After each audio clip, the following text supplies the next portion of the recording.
Feeling awkward at may higher factor daw talaga si Jericho Rosales noong una niyang ligawan at i-date ang rumored girlfriend niyang si Janine Gutierrez.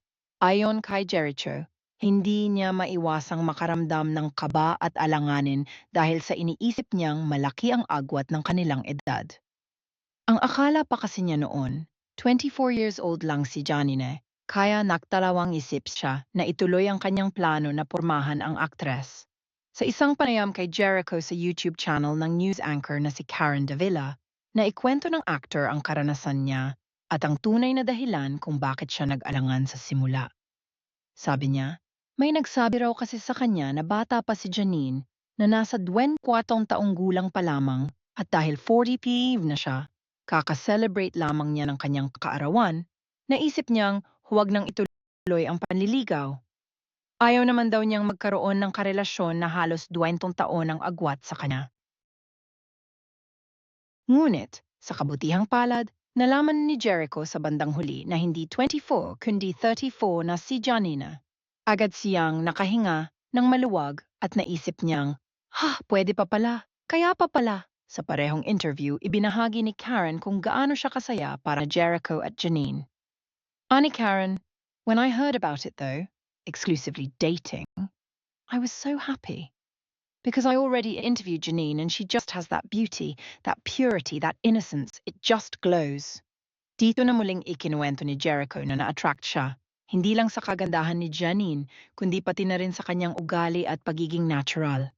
Ayon pa kay Jericho, mas marami pa siyang nadiskubre tungkol kay Janine mula nang magsama sila sa kapamilya primetime series na Lavender Fields kung saan gumaganap silang mag-asawa. Sa mga eksena nila bilang Tirona de Vera at Iris Buenavides de Vera, mas nakilala niya ang tunay na pagkatao ni Janine.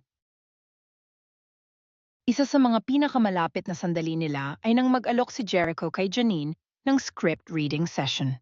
Ayon kay Jericho, one day I had asked her, "Would you like to do a script reading with me? I'm sure she has her own version of the story, but why would I ask for a script reading? She's the only person I haven't worked with."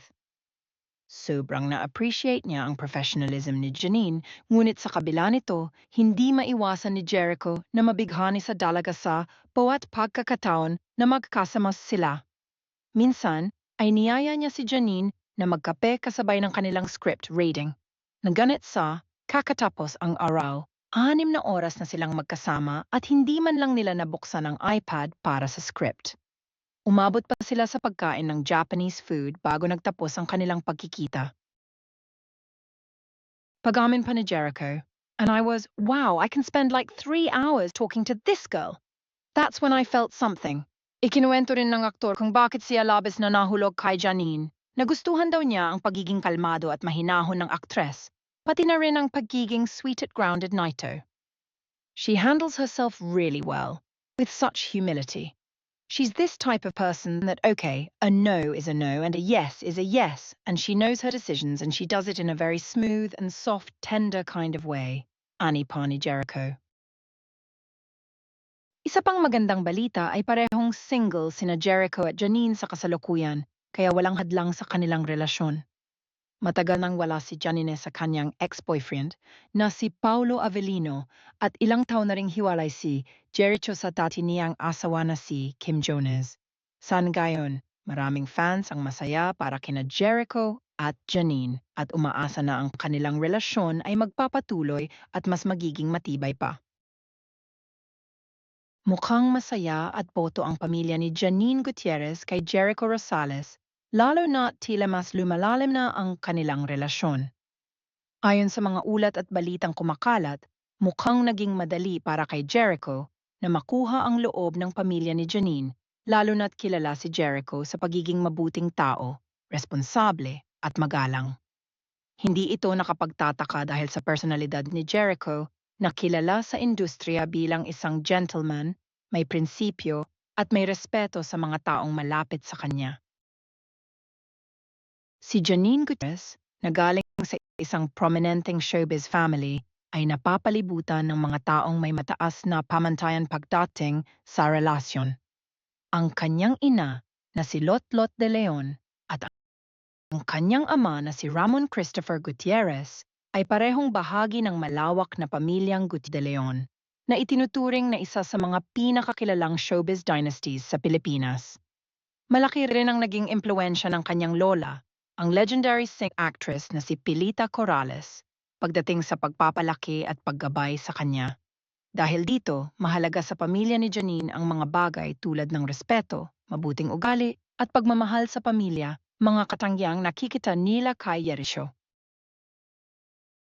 Ayon kay Jericho, isa sa mga unang tao na nakabonding niya ay si Pilita Corrales, ang lola ni Janine. Ayon pa sa actor, naging magaan agad ang pakiramdam niya sa pamilya ni Janine dahil magaan din ang loob ng mga to sa kanya. Naalala pa nga ni Jericho na matapos ang isa nilang date, agad na pumunta si Janina sa bahay, ang kanyang lola, at doon nakilala at nakasama ng aktor si Pilita.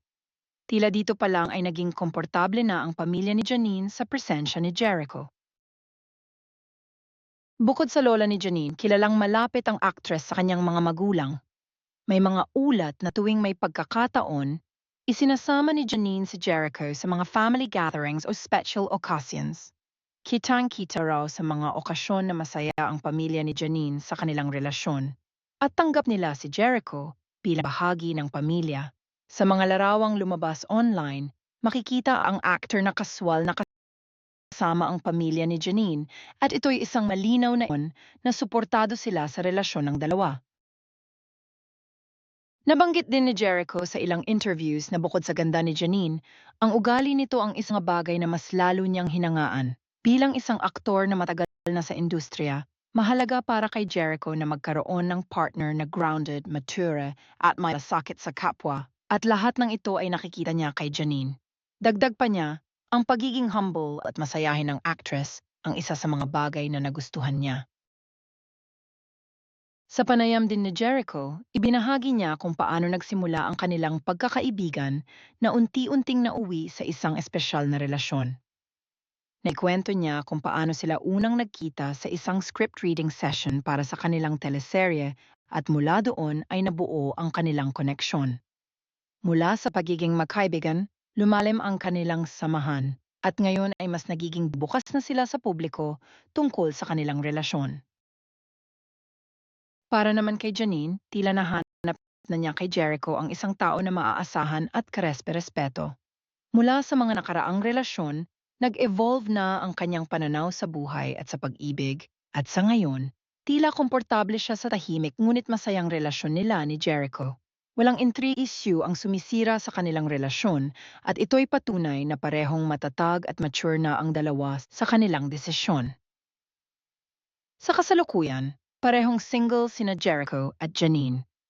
Matagal na rin mula nang matapos ang relasyon ni Janine kay Paolo Avellino at ilang taon na ring hiwalay si Jericho sa kanyang dating asawa na si Kim Jones.